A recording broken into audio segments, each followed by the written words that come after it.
পর্ব 2 এর শুরুতেই আমরা দেখি বিস্ফোরণ হওয়া সেই জায়গাটিতে পুলিশ তদন্তে নেমেছে। অ্যাকচুয়ালি প্রথম পর্বের শেষে আমরা দেখেছিলাম বেগজনের লোকজন এসেছিল ঘানুর মাকে অপহরণ করতে, তবে ঘানু আর উজিন মিলে তাদের পরিকল্পনা ভেস্তে দেয় আর সেখান থেকে যান নিয়ে কোনো রকমে পালিয়ে যাওয়ার সময় তাদের গাড়ি আবার ব্লাস্ট করে দেয় হচ্ছে টাই। মানে এখানে টাইয়ের থিওরি হলো সে কোনো প্রমাণ রাখবে না, অর্থাৎ এটা নিয়ে যদি পরে কোনো কমপ্লেন হয় আর পুলিশ যদি তাদেরকে ধরে বের করে তাহলে তো টাই ফেসে যাবে। এই কারণে সে তাদেরকে সেখানেই ব্লাস্ট করে মেরে ফেললো। যাই হোক, পুলিশ প্রথমেই ঘানু আর উজিনের কাছ থেকে কিছু তথ্য নিয়ে নেয় যে তারা কতজন ছিল, কে কে ছিল, কিভাবে ব্লাস্ট হয়েছে এই সম্পর্কে। এরপর ঘটনাস্থল ঘুরে দেখার সময় পুলিশ একটি মূল্যবান মানি ব্যাগ উদ্ধার করে আর সেই ব্যাগে একটি সিকিউরিটি কোম্পানির তথ্য পাওয়া যায় যেখান থেকে ওই গুন্ডাদের ভাড়া করা হয়েছিল। অর্থাৎ তদন্ত এবার অন্য কোনো দিকে মোড় নিচ্ছে। তবে ঘানু আর উজিনও বুঝে যায় তাদের এই বাড়িতে থাকা আর নিরাপদ নয়, তাই ঘানু তার মাকে নিয়ে আশ্রয় নেয় এবার দেউংয়ের বাড়িতে, মানে ওই মেয়ে হ্যাকারটা যে কিনা আমাদের উজিনের গার্লফ্রেন্ড। কিন্তু একটা আশ্চর্যের বিষয় হলো টাই কিন্তু তাদের উপর এখনো ফলো রাখছে। মনে হয় যেন ছায়ার মতো সবসময় তাদের পিছু লেগেই আছে টাই।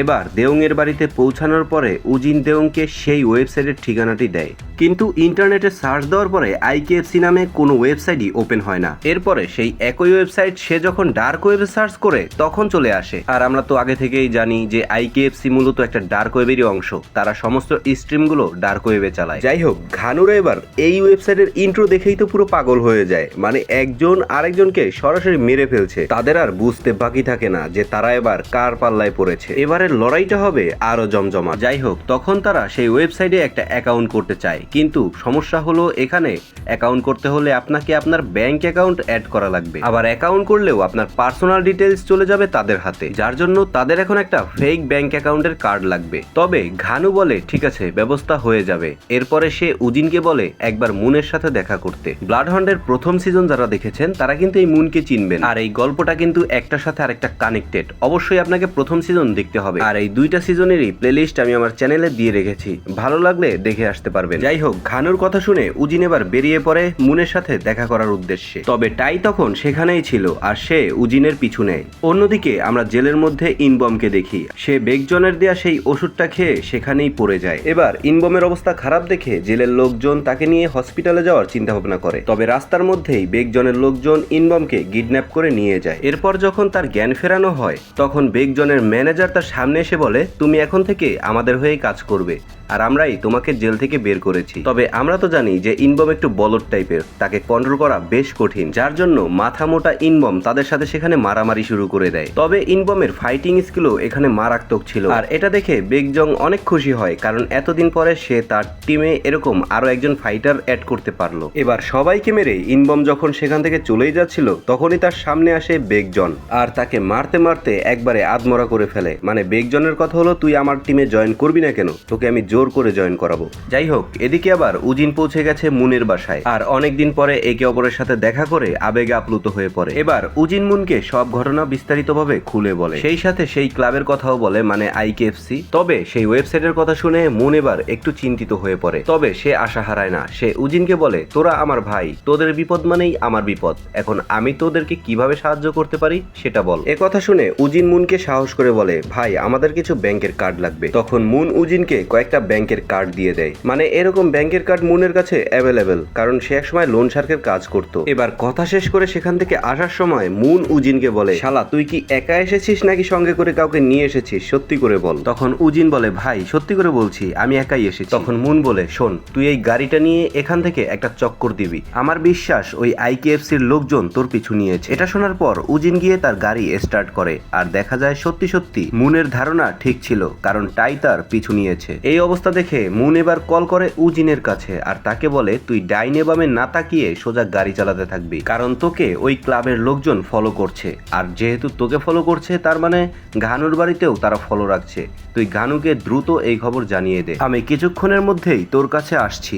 উজিন এবার ঘানুকে কল করে সব বিস্তারিত বলে, সেই সাথে বলে বাড়িটা যেন তারা এখনই ছেড়ে দিয়ে অন্য কোথাও চলে যায়। এতে করে ঘানু তো পড়ে যায় ভাই মহাবিপদে, কারণ এই মুহূর্তে সে কোথায় যাবে। তবে ফ্যামিলি বাঁচাতে হলে তাকে এই এই মুহূর্তে এখান থেকে বেরোতেই হবে। অনেক ভাবনা চিন্তার পরে সে এবার কল করে সেই মিস্টার মিনকে। আর মিস্টার মিনের কিন্তু ভাই এই সিজনে অনেক বড় একটা রোল রয়েছে, যেটা আপনারা সামনে দেখতে পারবেন। যাই হোক, কলটি তখন মিস্টার মিনের ম্যানেজার রিসিভ করে আর ঘানুকে বলে, চেয়ারম্যান সাহেব ব্যস্ত আছে মিটিং এ, আপনার যদি কোনো কিছুর প্রয়োজন হয় তাহলে আমাকে অবশ্যই বলবেন, আমি অবশ্যই সেটার ব্যবস্থা করে দিব। তখন ঘানু বলে, দেখুন আমার এই মুহূর্তে মাকে বাঁচাতে হবে, যার জন্য আমার একটা সেফ হাউস দরকার।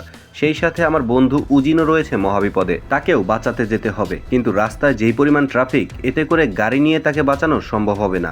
তাই যদি আপনি আমাকে একটা মোটরসাইকেলের ব্যবস্থা করে দিতেন তাহলে আমি আমার বন্ধুকে বাঁচাতে যেতে পারতাম। ঘানুর কথা শেষ হলে মিস্টার মিনের ম্যানেজার বলে, ঠিক আছে, ব্যবস্থা হয়ে যাবে, আপনি আয়েল গ্রুপে চলে আসুন। অন্যদিকে দেখা যায় উজিন আবার সেই টাইকে কিন্তু এখনো ঘোরাচ্ছিল। আর এবার টাইয়ের একটু সন্দেহ হয়, কারণ উজিন সেই বিকেল থেকে শুধু গাড়ি চালিয়েই যাচ্ছে, সে কিন্তু কোথাও যাচ্ছে না, শুধু ঘুরছে রাস্তা দিয়ে। তখন হ্যাকারটি আবার দেওং এর বাড়ির সিসি ক্যামেরা হ্যাক করে দেখতে পায় যে তারা সেখান থেকে চলে যাচ্ছে। এটা শুনে টাই অনেক রেগে যায়। সে বুঝতে পারে উজিন তাকে এতক্ষণ ফাঁদে ফেলেছে, যার জন্য সে এবার বেগজনকে কল করে আরো কিছু লোক পাঠাতে বলে। বেগজন তার কথা মতো সেই জায়গায় কিছু গুন্ডাদের ভাড়া করে পাঠিয়ে দেয়। এইদিকে ঘানু তার মা আর দেওংকে নিয়ে চলে আসে আয়েল গ্রুপে। তারা প্রথমেই ঘানুর মা এবং দেওংকে রেস্কিউ করে।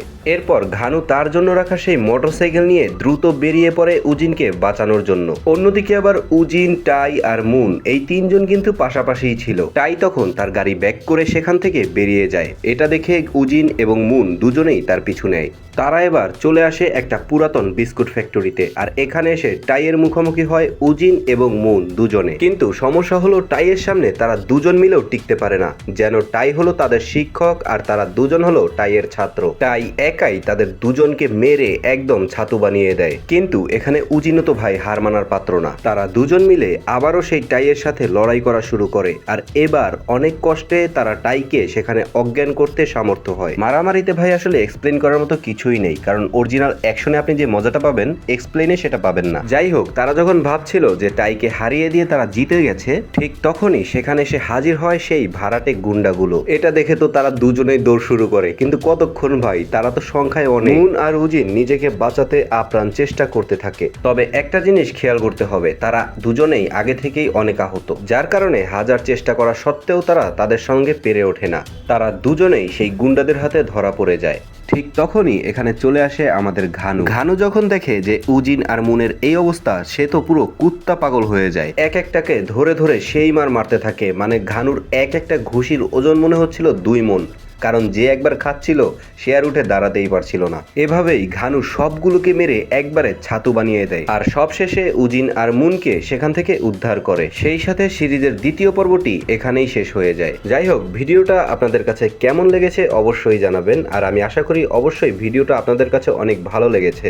বিশেষ করে ঘানুর দায়িত্ব, সেই সাথে মুনের তাদের প্রতি সদাচরণ। মানে মুন কিন্তু তাদেরকে ভুলে যায়নি, মুন তাদেরকে সাহায্য করেছে। এটাই বা কয়জনে করে। সবকিছু মিলিয়ে আমার কাছে এই সিরিজটা 10-এ 9 পাওয়ার যোগ্য। যাই হোক, ভিডিওটা ভালো লাগলে একটা লাইক, সেই সাথে চ্যানেলে যদি নতুন হয়ে থাকেন অবশ্যই চ্যানেলটাকে সাবস্ক্রাইব করে দিবেন। দাওয়াত রইল আগামী এপিসোডের। সে পর্যন্ত সকলে ভালো থাকেন, সুস্থ থাকেন। আল্লাহ হাফেজ, আসসালামু আলাইকুম।